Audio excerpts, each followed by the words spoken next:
Ibinakita rin sa amin ni Kenneth ang kanyang showroom at factory dito sa Cebu kung saan ginagawa ang lahat ng kanyang obra.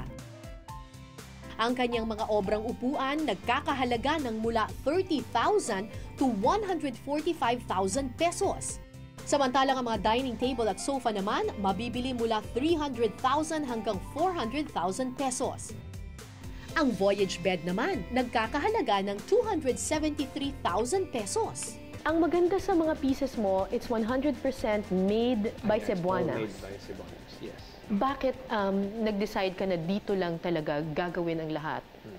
Kasi, and I've gone to different countries, no? At Yes. one time, trying to explore whether it's cheaper there or something. Correct. Yung skill, the quality, the skill level can only be found here sa atin. For the things that we do. Iba.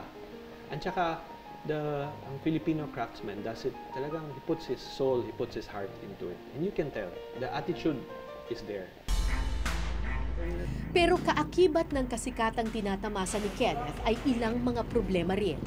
Napagalaman ng NBI na 7 sa mga disenyo ng premyadong industrial designer na si Kenneth Cobonpue ang kinokopya ng ilang manufacturer. Bakit ikaw talagang diligent ka at talagang seryoso ka na hanapin at sugpuin itong mga nangungopya sa'yo? Eh, di ba imitation is the best form of flattery nga? Kasi it's not only for me. I think it's for everything that's Filipino-made and designed. There's a lot of effort that goes into the design of a particular piece, di ba? And then we keep on saying na, oh, we're a creative country, we have talent, we have designers, but we don't protect them, di ba?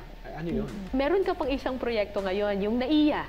Renovation Yes, ng NAIA. Bakit importante na i-renovate yung NAIA? Kasi airports are the first and last impression of visitor in the country. And NAIA one, well, don't need to say it na ngayon. You know the reputation. Pero para ma-renovate ang NAIA, sobrang mahal. Dapat ba? Or hindi naman? No. We pegged before a budget of 1 billion to accomplish what we were about to do. So it's not all But this money is naman almost- talaga? yeah. No, it's not. Actually, it's not. You know? I mean, I think it's political will.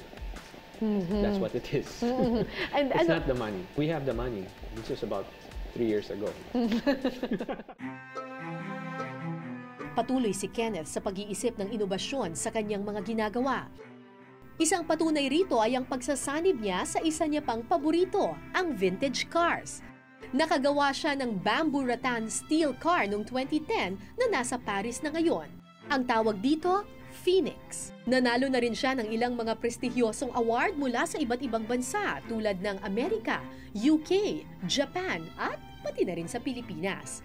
Kamakailan lang itinanghal naman siya ng Maison Objet bilang kauna-unahang Asyano na nanalo ng Designer of the Year 2013. Congratulations for winning Asian Designer of the Year. Wow! Did you ever think that you would be, this big or mananalo ng ganitong award sa buong mundo? No. In fact, they've been having the European Designer of the Year award already for many, many years. Right. And this is the first time that they chose to make an Asian Designer of the Year. It's an honor because when you're the first, then you have to kind of set the standard, diba, for all the rest to follow. Sa ngayon, unti-unti na ring ipinakikilala ni Kenneth ang kanyang ginagawa sa kanyang mga anak. Ang bunso niyang anak na si Andre tila sumusunod na sa kanyang yapak. Yung anak mo ba ay may inclination na rin towards the arts? Yeah, they like art, but I'm not pushing them. I think it's important nga that they find what they want to do. Ipinakita rin sa amin ni Kenneth ang kanilang ancestral home sa Lahog City, Cebu. Sa ngayon, bukod sa kanyang negosyo, abala rin si Kenneth sa Filo de Oro, ang kanyang itinatag na foundation na tumutulong sa mga out-of-school youth na maging susunod na Kenneth Cobonpue.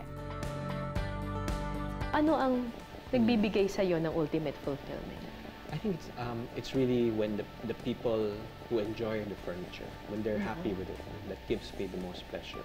It's kasi of course the rich can always afford my furniture. Yeah. But when I meet people who really save up for a Cobonpue and they really want one in their home, and that's what's touching to me. Another one is also when I go abroad, and I mentioned this, yung mga OFWs, they're always very happy with what I do, and they're very proud of it, and that gives me more pleasure than any award. Pag nagkakaroon na ng mas maraming pride ang Pilipino sa sarili niya.